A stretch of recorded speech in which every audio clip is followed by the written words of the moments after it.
मायाविनीर मायारे बाबा बाया सुंदरी युवतींक देह उपरे बौद्ध भिक्षुंक आखि युवतींक यौवन देखि ब्रह्मचर्या रखिथिबा साधु हराइले हिताहित ज्ञान वीडियो कॉल रे सुंदरी सह कथा हेले बौद्ध सन्थ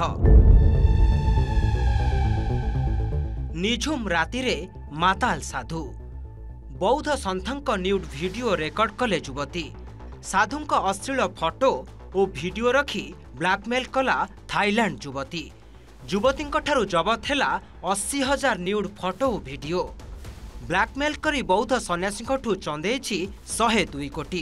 आपण जहाँ को सन्थ कही मुंडिया मारती से हुए तो भंड होई थाई पारंती तांको गौरिक पिंधा देह अन्य किछि लोडु थाई पारे जेमिति थाईलैंड रे घटिछि नारी पाई निज इज्जत महत्व सबु सारी देइछंती किछि बौद्ध सन्यासी। ये हेउछंती सेही सुंदरी जे खेलिछंती माइंड गेम आउ पालरे पकाइछंती सन्थंकु घंटा घंटा धरी वीडियो कॉल रे सन्यासींक सह कथा हुअंती आउ देह देखाई वीडियो रेकॉर्ड करंती आउ तापरे करंती ब्लैकमेल। थाईलैंड रे ए युवती हेउछंती 35 वर्षीया विलावान एम सावत सेक्स स्कैंडल मामला रे पुलिस तांकु गिरफ करिछि आउ तांकोठु जहा जबत करिछि ताहा आपणंकु चकित करिवो। तांको पाखरु पुलिस जबत करिछि 80,000 रु अधिक अश्लील फोटो और वीडियो ताहा पुणी भगवानकर अति निकटतर बोली कहि बुलुथिबा साधु सन्थंकर। थाईलैंड रो नामकरा बौद्ध सन्यासी को प्रेमपाल रे पकाई तांको सह ए सुंदरी बढ़ाउथिले संपर्क आउ तापरे तांकु करुथिले वीडियो कॉल।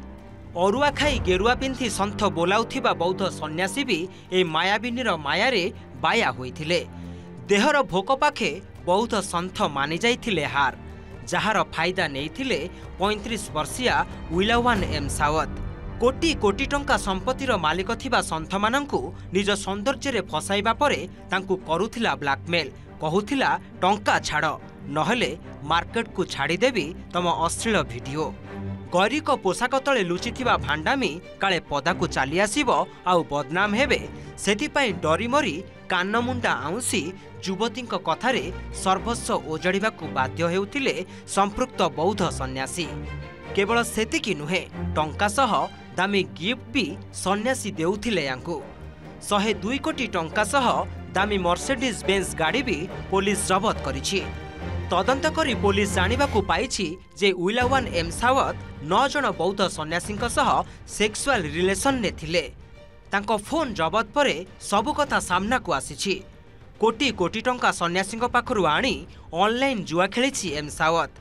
तेबे गिरफ परे विलावान एम सावत कहिसंती जे से एक संतान को जन्म देइछंती आउ सही संतान बापा जणे सन्यासी। ए घटना सामना को आसीबा परे थाईलैंड रे चापा गुंजरण सृष्टि होइछि। सन्थंक नारे टुपुरु टापुरु हेउछंती लोके लाज सरमरे मुह देखाई पारु नाहंती नारी मायरे स्खलित सन्थ। पुलिस किंतु समस्तंकु अनुरोध करिछि जे सन्यासींक प्रति खराब व्यवहार न करिबाकु। थाईलैंड सरकार मध्य याकु गुरुतर सह नै मठगुड़िकर संपत्ति और आयव्ययर हिसाब करने गोटे कमिटी गठन करिथिबा जणा पड़िछि। Bureau report OTV।